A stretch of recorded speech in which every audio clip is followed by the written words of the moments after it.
A ideia desse vídeo aqui é dando continuidade à ideia de informações anatômicas que sejam importantes ou sejam referências para aplicações práticas que podem ser utilizadas em várias especializações na saúde e também na nutrição. Vamos falar aqui rapidamente sobre sondas que passam pela cavidade nasal. Então, nós temos visto muitos casos desse tipo de sonda, principalmente atualmente com essa pandemia de Covid. Então, nós temos visto que vários indivíduos que ficam acamados por muito tempo e que não têm mais condição de se alimentar, acabam recebendo alimentação por sondas que passam através da boca ou normalmente através da cavidade nasal e chegam até o estômago. Então, esse é um dos exemplos mais comuns. Então, vamos ver rapidamente a ideia dessas sondas. Então, essas sondas vão ser utilizadas, seja quando a gente tem que fazer uma preparação pré-operatória, por exemplo, fazer uma lavagem estomacal para que se faça uma cirurgia, quando o indivíduo tem problemas gastrointestinais, quando o indivíduo precisa passar por uma lavagem estomacal por uma condição específica, seja por intoxicação, por alguma outra situação, e que se precise remover material que esteja dentro desse estômago, ou a remoção de material dentro desse estômago, porque esse indivíduo tem um problema gastrointestinal, como uma obstrução intestinal, seja do intestino grosso ou do intestino delgado, e precisa ser feito um esvaziamento desse estômago ou de parte do intestino delgado. Tem que se fazer uma remoção utilizando essas sondas no estômago. O indivíduo que está fazendo terapia para câncer precisa eventualmente fazer alguns tipos de tratamento.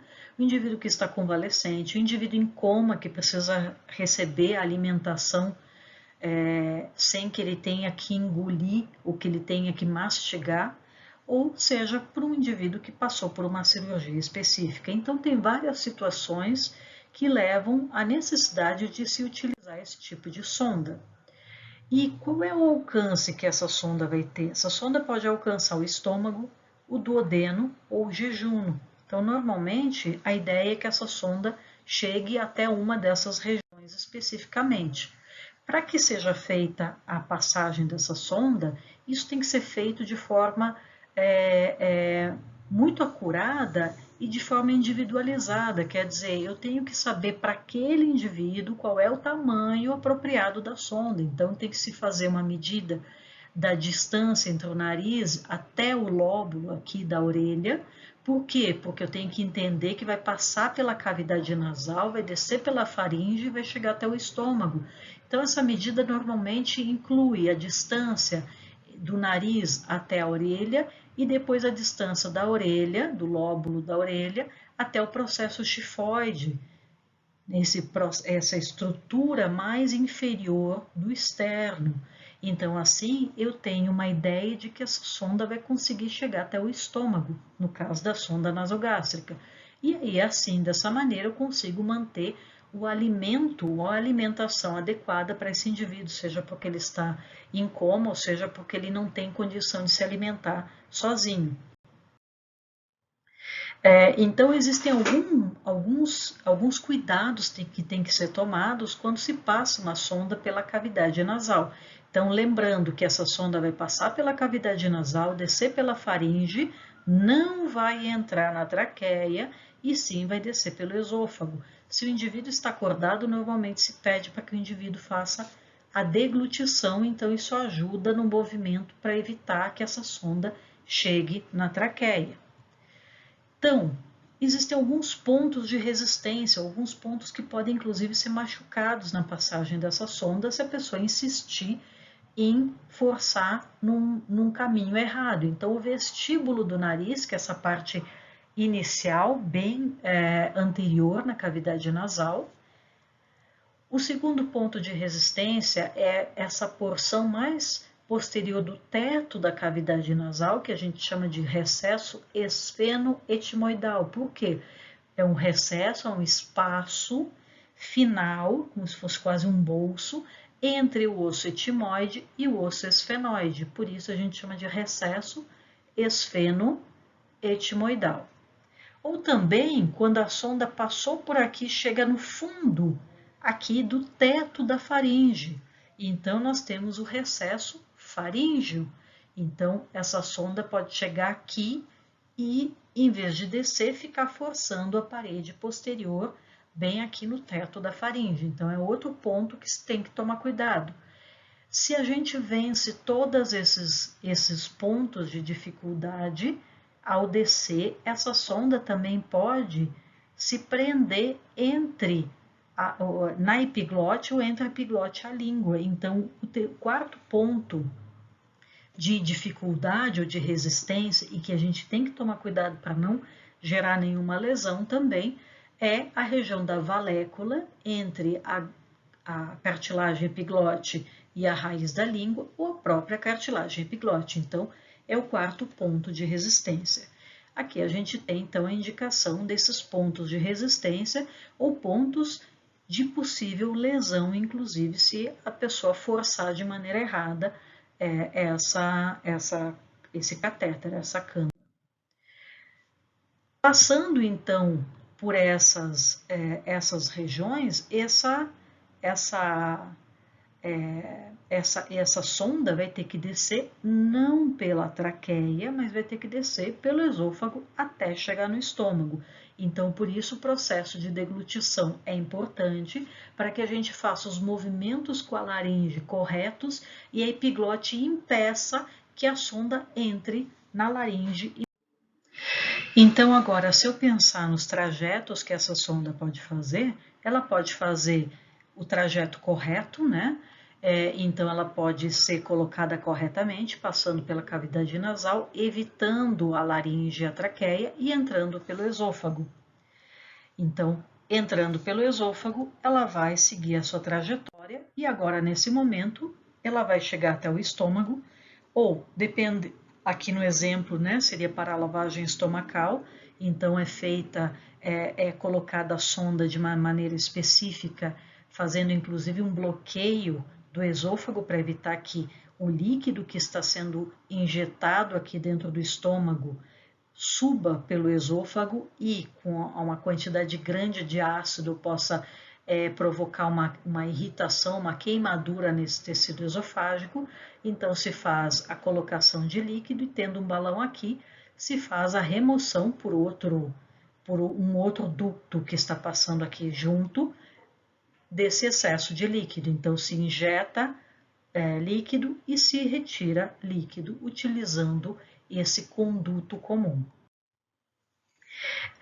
Da mesma forma, eu posso colocar uma sonda agora, chegando não mais no estômago, que seria a sonda nasogástrica, mas chegando no duodeno, que eu não tenho uma figura aqui para mostrar para vocês, mas passando aqui um pouco pelo estômago, ela chegaria até o duodeno. Eu poderia fazer uma aplicação de uma determinada substância diretamente no duodeno, ou um pouco mais adiante, chegando no jejum. Então, seria uma sonda nasojejunal. Essas sondas, então, que vão chegar até o jejum, são sondas que são importantes para a nutrição desse indivíduo, mas também, tanto a nasogástrica como a sonda que vai chegar até o jejum podem ser importantes caso o indivíduo tenha uma obstrução intestinal, até mesmo lá no intestino grosso. Pode ter uma parada ou por qualquer outra situação em que tem uma parada de motilidade, então tem uma prisão de material que está sendo digerido ou que já foi processado dentro então do tubo digestório e na impossibilidade desse material continuar seguindo pelo tubo digestório para ser eliminado, ser evacuado, ele tem que ser removido através da sonda nasogástrica ou nasojejunal.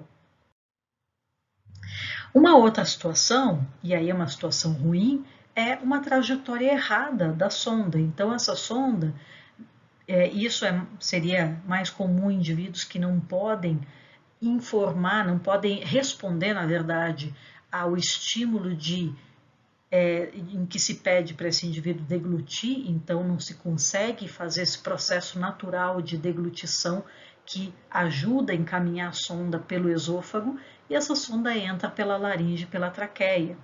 Então, nessa situação, a sonda entrando na traqueia, nós temos a chegada em outras estruturas. E que estruturas são essas? Na traqueia e na sua bifurcação em brônquios principais esquerdo e direito. O mais comum é que nessa aplicação errada da sonda, então esses brônquios principais esquerdo e direito possam ser atingidos por essa sonda, principalmente por posição anatômica e por características anatômicas, qual? O brônquio principal direito, porque ele é mais vertical, ele é mais largo e mais curto. Então, é mais provável que a sonda entre no brônquio principal direito, e aí, se a pessoa não faz as medidas de avaliação, se a sonda está posicionada corretamente e ela coloca um alimento, por exemplo, ela vai promover, então, um grande problema para esse indivíduo. Essa sonda aqui, por exemplo, entrou pelo brônquio principal direito e foi liberado o alimento para esse pulmão, e então esse alimento atingiu o lobo inferior do pulmão direito. Então esse indivíduo vai ter uma pulmonite por presença de alimento de uma substância estranha que está lesando esse tecido. Também pode acontecer uma outra situação. Normalmente os exemplos são do brônquio principal direito. A pessoa foi descendo essa sonda, não verificou se já estava no estômago, ela continuou descendo a sonda não tinha mais para onde ir, ela perfurou aqui o pulmão direito e chegou no espaço pleural. Então ela se dobrou aqui, ela não tinha mais para onde ir, ela perfurou então esse pulmão. Uma outra condição também que pode acontecer não que a sonda entre pela traqueia, pela laringe traqueia, mas se esse indivíduo tem algum tipo de alteração anatômica, e isso é mais comum, a gente vê, por exemplo, ou indivíduos que têm algum tumor, indivíduos que sofreram algum acidente, ou bebês que têm uma malformação, nesse caso aqui é um estreitamento do esôfago.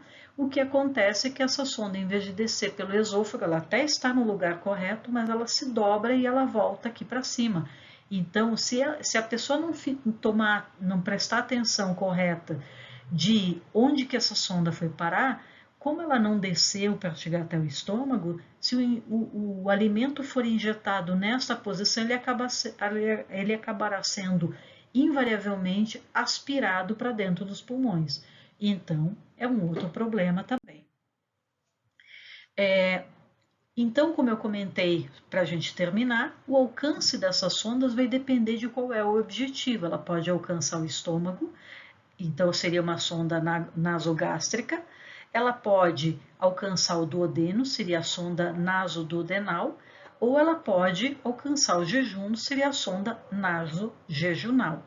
Quando a gente fala de outros tipos de sondas associados às ostomias, nós vamos falar no próximo vídeo.